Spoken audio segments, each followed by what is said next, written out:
తెలంగాణ రాష్ట్రంలో గులాబీ party MLA పాడి కౌశిక్ రెడ్డి దూసుకు వెళ్తున్నారు. గెలిచిన మొదటిసారి గులాబీ పార్టీ ప్రతిపక్షంలో ఉన్నప్పటికీ పాడి కౌశిక్ రెడ్డి మాత్రం ఎక్కడా తగ్గడం లేదు. ఈటెల రాజేందర్ లాంటి బడా లీడర్ ను ఓడించిన పాడి కౌశిక్ రెడ్డి చాలా దూకుడుగా ముందుకు వెళ్తున్నారు. ఆయన ఎక్కడా తగ్గడం లేదు. ముఖ్యంగా రేవంత్ రెడ్డి ప్రభుత్వం పైన తీవ్ర స్థాయిలో విమర్శలు చేస్తూ ఎక్కడా తగ్గడం లేదు కౌశిక్ రెడ్డి. సింపుల్ గా చెప్పాలంటే తెలంగాణ రాష్ట్ర కొడాలి నానిగా పాడి కౌశిక్ రెడ్డి పేరు తెచ్చుకున్నారు. వాస్తవంగా కాంగ్రెస్ పార్టీ నుంచి పాడి కౌశిక్ రెడ్డి తన రాజకీయ ప్రస్థానం మొదలుపెట్టారు. యూత్ ప్రెసిడెంట్ నుంచి ఎమ్మెల్యే అభ్యర్థి వరకు కాంగ్రెస్ లోనే హుజూరాబాద్ నియోజకవర్గంలో హల్చల్ చేశారు పాడి కౌశిక్ రెడ్డి. కాంగ్రెస్ లో ఉన్నప్పుడే టీఆర్ఎస్ అభ్యర్థి ఈటెల రాజేందర్ ను ఓడించే అంత పని చేశారు పాడి కౌశిక్ రెడ్డి. కానీ గులాబీ పార్టీని ఈటెల రాజేందర్ వీడిన తర్వాత కేసీఆర్ చెంతకు చేరారు కౌశిక్ రెడ్డి. ఈ నేపథ్యంలోనే కేసీఆర్ ముఖ్యమంత్రిగా ఉన్నప్పుడు ఎమ్మెల్సీ పదవిని కూడా దక్కించుకున్నారు కౌశిక్ రెడ్డి. అసెంబ్లీ ఎన్నికల్లో హుజూరాబాద్ ఎమ్మెల్యే టికెట్ కూడా కౌశిక్ రెడ్డి దక్కించుకున్నారు. ఈ సందర్భంగా బీజేపీ అభ్యర్థిగా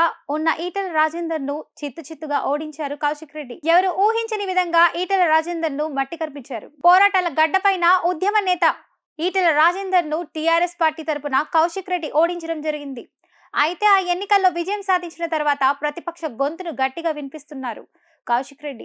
ఏపీకి చెందిన ఆర్కేపుడి గాంధీ లాంటి నేతలను కూడా వణికించారు కౌశిక్ రెడ్డి. అయితే వచ్చే ఎన్నికల్లో టీఆర్ఎస్ పార్టీ మళ్లీ అధికారంలోకి వస్తే ఖచ్చితంగా కౌశిక్ రెడ్డికి మంత్రి పదవి వస్తుందని కొంతమంది చెప్తున్నారు.